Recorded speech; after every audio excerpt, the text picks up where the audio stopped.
জয় হিন্দ। আপনারা দেখছেন আপনাদের প্রিয় ইউটিউব চ্যানেল ন্যাশনাল একাডেমি। আজকে সংগঠিত হলো WBSSC গ্রুপ ডি এক্সাম।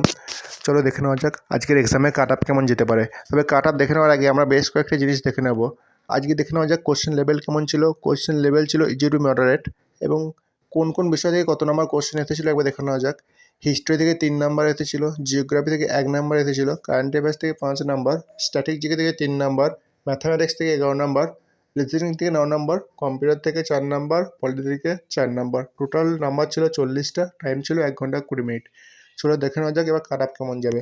ইউআরদের ক্ষেত্রে 35 থেকে 37, ওবিসি এর ক্ষেত্রে 31 থেকে 33, ওবিসি বি এর ক্ষেত্রে যাবে 33 থেকে 34, এসসির ক্ষেত্রে 30 থেকে 32 এবং এসটির ক্ষেত্রে যাবে 28 থেকে 30, ইডব্লিউএস এর ক্ষেত্রে যাবে 18 থেকে 22। সো আজকের ভিডিওটা এই পর্যন্তই, দেখা হচ্ছে নেক্সট ভিডিওতে। থ্যাঙ্কস ফর ওয়াচিং এবং